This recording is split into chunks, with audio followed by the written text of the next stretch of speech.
अभी फिर आने वाला सीजन में चुनाव है 2024 में, तो ये चुनाव की तैयारी आपन भी करत हो, तो आपन अभी कौन कौन से मुद्दा लेके जनता के बीच में जाने वाला हो और का आपन किसकी में भूल पर्दाफाश करते हो आपन? देखिए 2018 के पहले डॉक्टर रमन सिंह की सरकार में मुझे ये कहते हुए बड़ी कोई झिझक नहीं है कि डॉक्टर साहब की सरकार में भी मैं मुखरता के साथ जनता के, किसानों के, मजदूरों के मुद्दों को, कर्मचारियों के मुद्दों को उठाता रहा।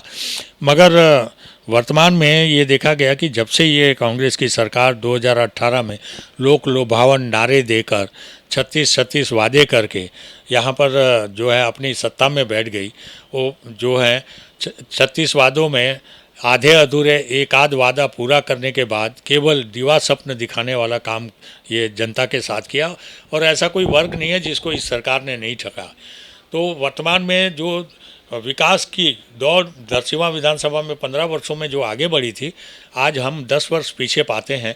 वहाँ की सड़कों की आज बदहाल सड़कें हैं, जो सड़कें बनी हैं उसमें आज गड्ढे हो गए हैं, उसको रिपेयरिंग करने का भी इस सरकार ने काम नहीं किया, ना ही वहाँ के विधायक ने काम किया। वहाँ पर जो स्कूलों की व्यवस्थाएं थी, स्कूलों की व्यवस्था भी इतनी बदतर हो गई। हमने अपने समय में हर जो शिक्षा माध्यमिक बोर्ड का जो नियम था कि प्रत्येक 1 किलोमीटर पे प्राथमिक शाला होनी चाहिए, 3 किलोमीटर में मिडिल स्कूल होनी चाहिए, 5 किलोमीटर में हाई स्कूल होना चाहिए, 7 किलोमीटर में हायर सेकेंडरी स्कूल होना चाहिए। मैंने अपनी विधानसभा में कम से कम वो पूरे नाम्स को पूरा कराया। दरसिवा विधानसभा के ऐसा कोई गांव नहीं है जहां पर 1 किलोमीटर से ज़्यादा प्राथमिक शाला नहीं है, 3 किलोमीटर से ज़्यादा मिडिल स्कूल नहीं है, 5 किलोमीटर से हाई स्कूल नहीं है और 7 किलोमीटर में हायर सेकेंडरी स्कूल नहीं है। उस नाम्स को पूरा, साथ में उसको रिनोवेशन करने का काम किया, जहाँ बिल्डिंगें टूटी फूटी थी उसको करने का काम। मगर केवल वो जो 2018 के पूर्व हुए, वहाँ पर शिक्षकों की व्यवस्था की है। इस सरकार में न शिक्षक भरे, बल्कि आत्मानंद विद्यालय के माध्यम से जो शिक्षक यहाँ के अच्छे शिक्षक थे, उन शिक्षकों को आत्मानंद विद्यालय में ले गए। और आज जो वो अनेक सारी शालाएँ, जो शासकीय शालाएँ सही तरीके से चल रही थी शिक्षकों के माध्यम से, आज एकल शिक्षक ही हो गई है। शिक्षा का स्तर पूरी तरह से गिर गया है। तो हमारा ये प्रयास भी रहेगा कि जो गिरे हुए स्तर हैं, चाहे यहाँ पर शिक्षा का स्तर हो, चाहे यहाँ महाविद्यालय में भी इसी प्रकार की स्थिति चल रही है।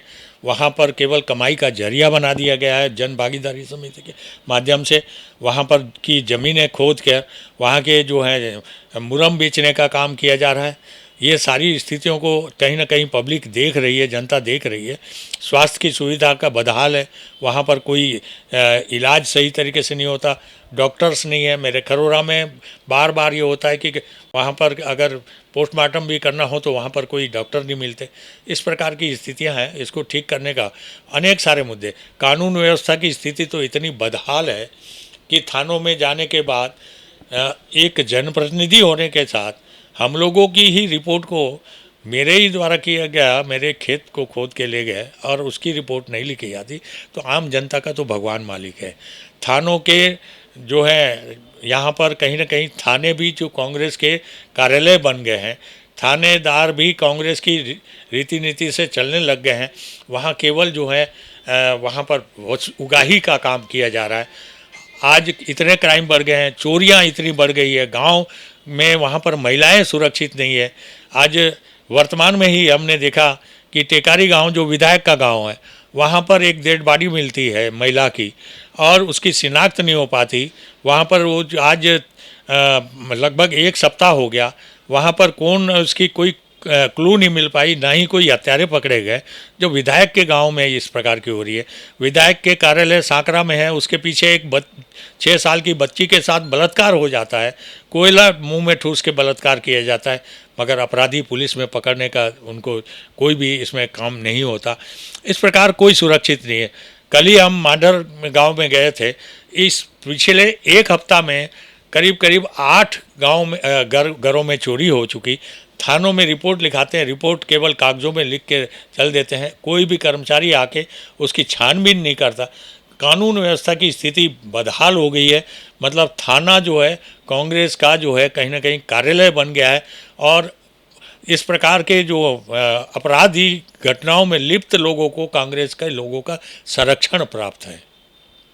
तो हमारी ये जो सारी परिस्थितियां हैं, उस परिस्थितियों को देखते हुए लोगों के बीच में भाव आया है कि भारतीय जनता पार्टी का शासन कहीं ना कहीं इससे बेहतर था और अपराधियों में एक भय था। वर्तमान में जिस तरह से गांव में अवैध कब्जों की बाढ़ आ गई है और इन्हीं कांग्रेसियों के द्वारा अवैध कब्जा कराया जा रहा है, चाहे वो अवैध प्लाटिंग की बाढ़ आ गई है। और मुझे तो ये पता चला है कि कांग्रेस के लोगों के द्वारा जो अवैध प्लाटिंग करने वालों से एकड़ के हिसाब से पैसा लिया जाता है और वहाँ पर यहाँ के तहसीलदारों का ध्यान नहीं है। राजस्व कार्यालय खुले लूट का अड्डा बन गया है।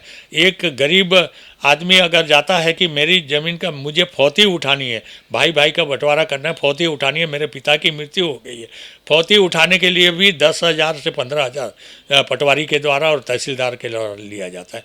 सीमांकन करने में पैसा लिया जाता है। अनेक सारे जो है कार्यों में एक भी ऐसा वो नहीं है। यहाँ पर तो बहुत सारे लोग तो ऐसे हैं कि थाना और कहीं ना कहीं जो है ये तहसील कार्यालय जो न्यायालय होती है, ये कहीं ना कहीं एक दूसरे के पूरक बन गए। 151 में बंद करो, वहाँ पर बड़ी भेंट पूजा के साथ उसके वहाँ जमानत होती है। इस प्रकार की स्थितियाँ हैं। तो ये सारी स्थितियों को हम जनता के बीच में लेके जा रहे हैं और जनता कहीं ना कहीं, किसान हलाकान है, किसान परेशान है। आज वर्मी कंपोस्ट के नाम से 900 रुपये का डाका डाला जा रहा है। एक तरफ से 2500 रुपये देने की बात करते हैं, 2500 रुपया तो कभी नहीं दिया, एक भी साल 2500 नहीं दिया, कभी कोरोना टैक्स तो कभी गौठान टैक्स, इस प्रकार का 2400 साढ़े 2400 रुपया देकर किसानों के जो मूल अधिकार था उसमें भी डाका डालने का यहाँ के प्रयास किया। यहाँ के जनप्रतिनिधि पूरी तरह से जो है यहाँ सोए हुए हैं। अपनी सरकार के सामने बोलने के लिए उनके पास कोई समय नहीं है और यहाँ के जनप्रतिनिधि चाहे वो कांग्रेस के लोग हैं, वो पूरी तरह से ठेकेदारी प्रथा में पैसा कमाने के लिए लग गए हैं। आम जनता उससे तंग आ चुकी है और हमारे सारे कार्यकर्ता, हमारे लोगों के द्वारा पिछले दिनों में हमने अनेक आंदोलन भी किया। जनता निरंतर जुड़ रही है और जनता इस बार पूरी तरीके से कांग्रेस को नेस्त नाबूद और यहाँ से सफाया करने के लिए आम जनता करेगी। भारतीय जनता पार्टी की आदर्श सरकार पुनः बनेगी इस बार। धन्यवाद भैया अपन के कि अपन हमारे चैनल के साथ अपन जम्मू बात ला हमारे मन से शेयर करे, हमारे दर्शक मन से भी शेयर करे हो। इसमें नवा नवा जानकारी आप सब ला देवत रहो। तब तक हमारा दुविदागरी। जय जोहार।